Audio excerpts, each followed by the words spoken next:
Claire Montgomery's flight touched down at Westchester Airport 3 hours ahead of schedule. The Miami Trade Conference had been a waste. Overpriced hotel ballrooms filled with distributors pitching the same generic promises.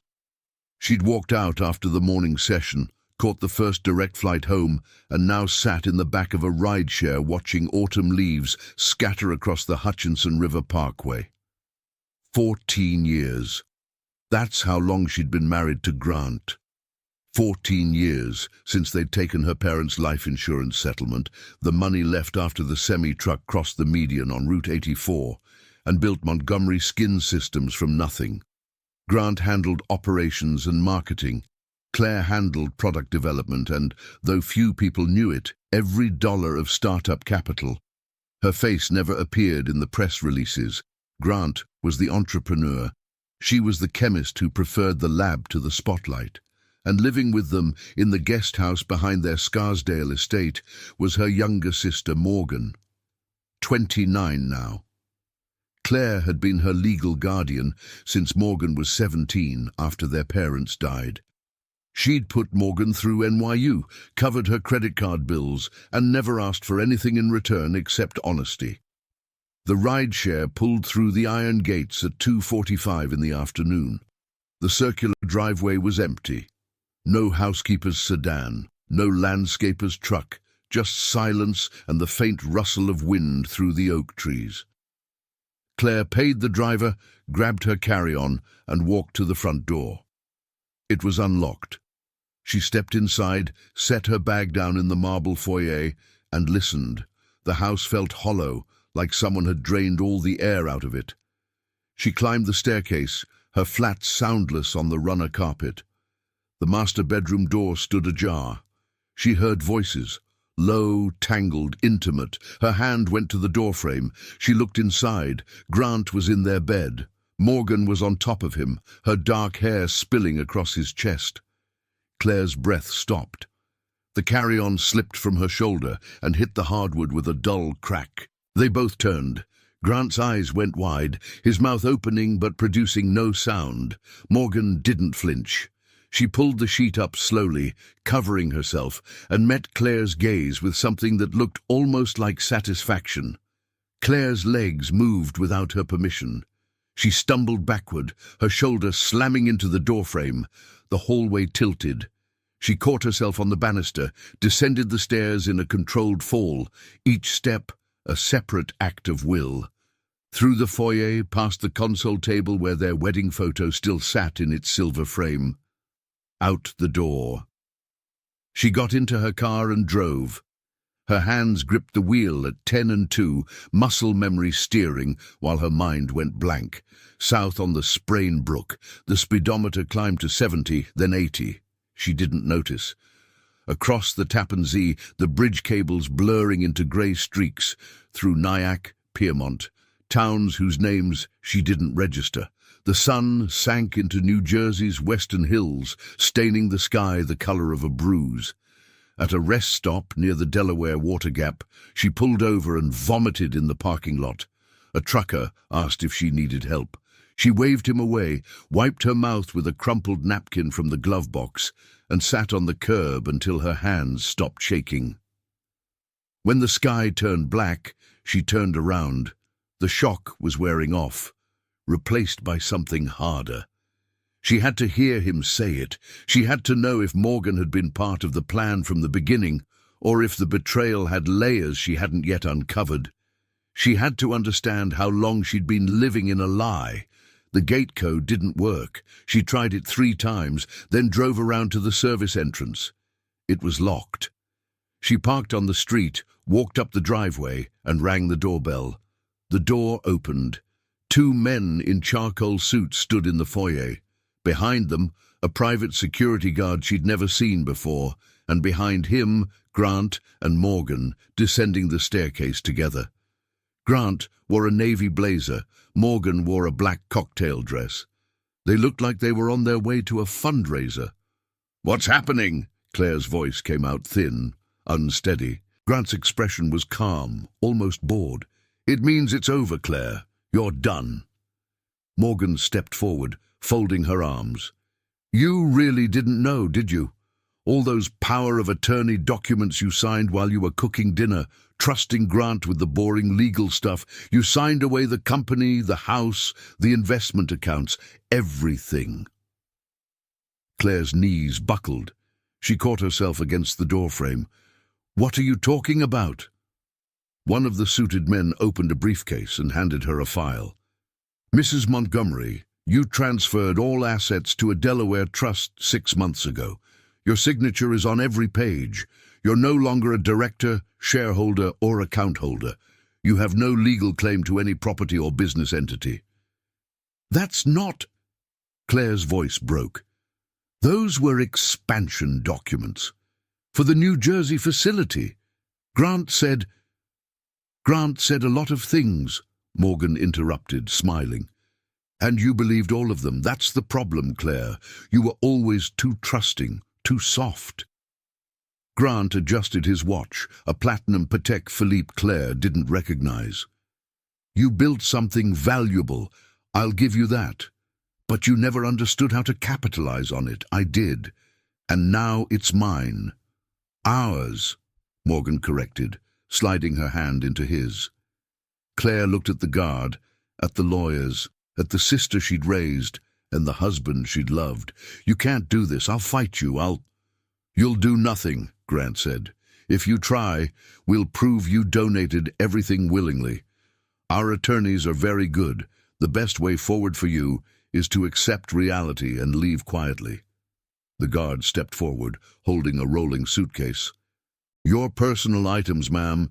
You need to go. This is my house. It was, Morgan said. Now it's ours, and you're trespassing. They put her on the sidewalk. 39 years old, holding a suitcase of old clothes and $62 in her wallet.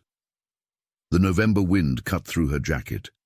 She watched the gate close, the house lights glowing warm against the dark. She walked to the train station, bought a ticket to Grand Central, and sat on a bench in the terminal until morning. She didn't cry.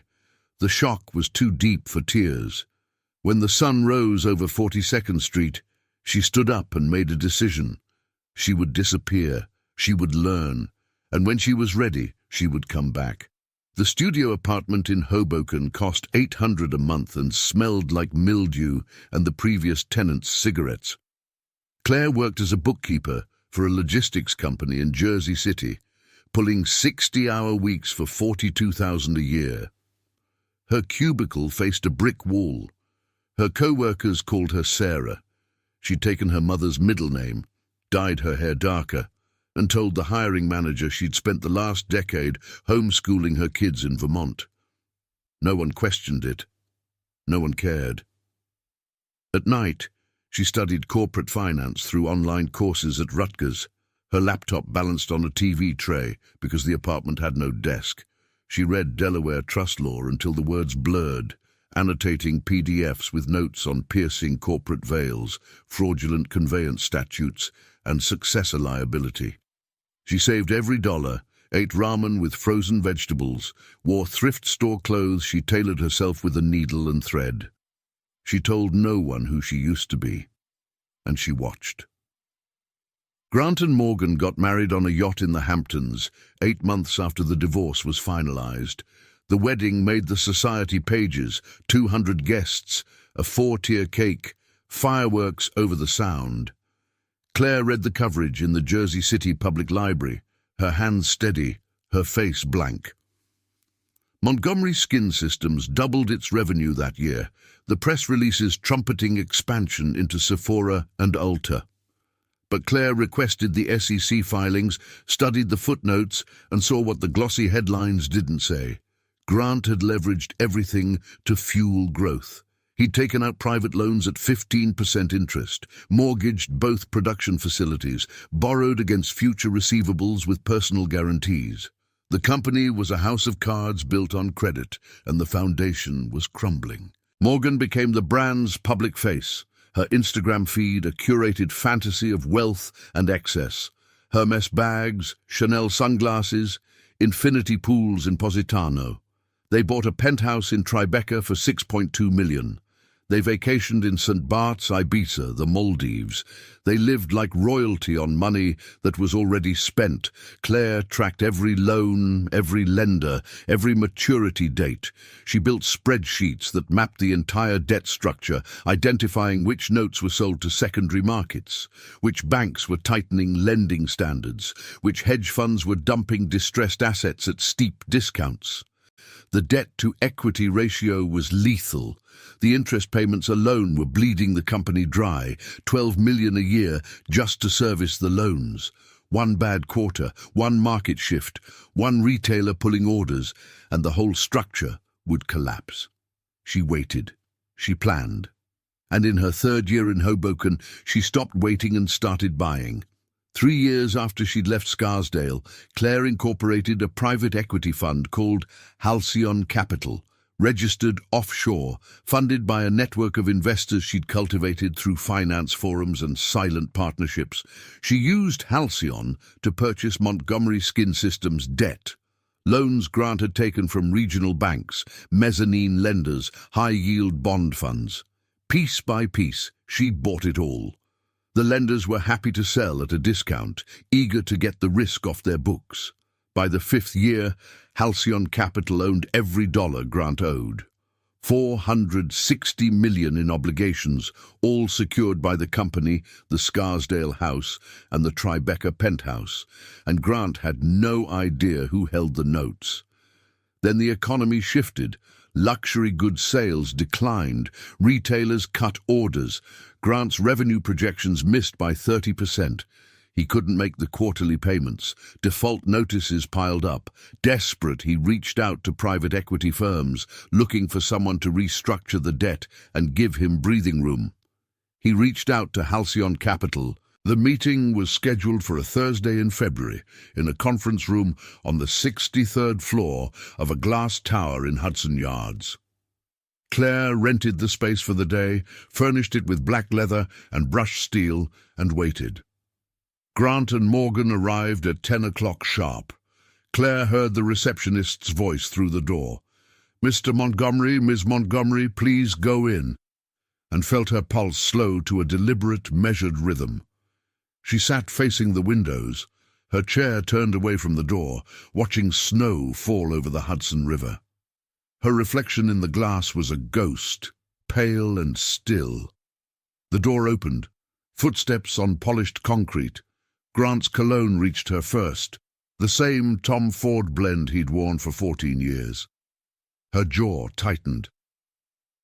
"Thank you for meeting with us," Grant began, his voice smooth and confident, the practiced tone of a man who'd spent 5 years convincing investors and creditors that everything was fine. "I'm sure you've reviewed our financials. Montgomery Skin Systems has a strong brand foundation. Quarterly fluctuations are normal in the luxury sector. We're experiencing short-term liquidity challenges. But with the right partner, someone who understands the beauty industry's cycles, we can stabilize cash flow and grow." Morgan's heels clicked as she crossed the room. "Our Instagram engagement is up 40% year over year. We have 200,000 followers. The brand equity alone is worth—" "You're $460 million in debt," Claire said, her voice low and even, each word a stone dropping into deep water. "You've defaulted on 6 consecutive quarterly payments across 9 separate credit facilities.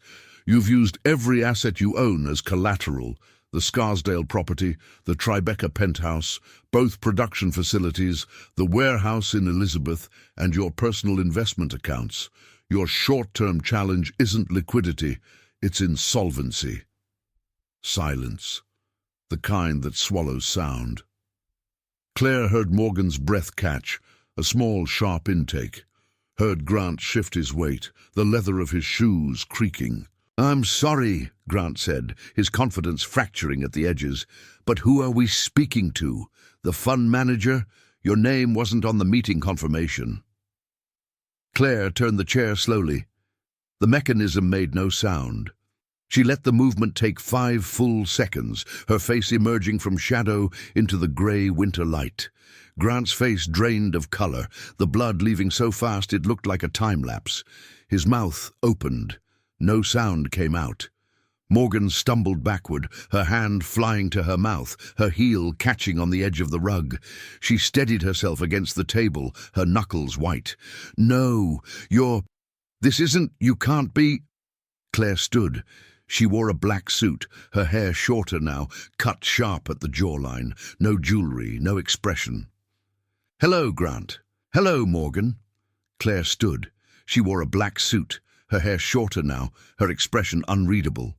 "Hello, Grant." "Hello, Morgan." "No." Morgan's voice was a whisper. This isn't possible," Claire finished. "Sit down." Neither of them moved. Claire pressed a button on the desk. The door opened. A paralegal entered, carrying a document binder, and set it on the table. "I am Halcyon Capital," Claire said. "I own every note, every loan, every line of credit you've defaulted on. I've owned them for 2 years." Grant found his voice, though it shook. "Claire, listen. We can work this out. Business is business. Let's renegotiate terms. You used the company, the Scarsdale property, and the Tribeca penthouse as collateral," Claire continued, ignoring him. "Under the terms you signed with Halcyon 18 months ago. Do you remember signing those, Grant? You were in St. Bart's at the time. I have the right to seize all collateral upon default." "You can't," Morgan said, her voice rising. "You can't just take everything." Claire looked at her. "You told me I was too trusting, too soft. You were right. I learned." She opened the binder and slid a set of documents across the table. "The company is being liquidated as of 9 o'clock this morning. The Scarsdale house will be auctioned next month. The Tribeca penthouse was repossessed at dawn.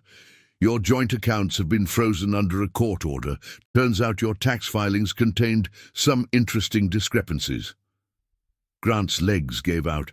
He sank into the chair, his hands trembling. "Claire, please. I know what we did was wrong, but this will destroy us."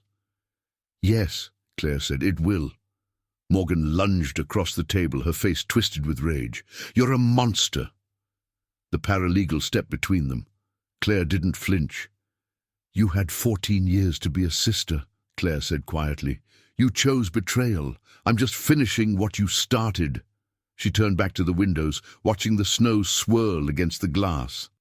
Behind her she heard Grant's broken sobs, Morgan's ragged breathing, the sound of the paralegal escorting them out. The door closed. Claire stood alone in the silent room, 58 floors above the city. The snow was falling harder now, covering the streets in white. She pressed her palm against the cold window and felt nothing. No anger, no triumph, no pain. Just the quiet certainty that she had taken back what was hers. 5 years ago, they had left her with a suitcase and $62. Now they had less. She gathered her coat, turned off the lights, and walked out. The elevator descended in silence. When she stepped onto the street, the cold air filled her lungs, sharp and clean. She walked west toward the river, letting the snow settle on her shoulders, feeling the weight of the past finally lift. The truth had destroyed the family she thought she had, but the truth had also built something stronger, a life she controlled, a future no one could take away. And that, she thought as the city disappeared into white, was the only justice that mattered.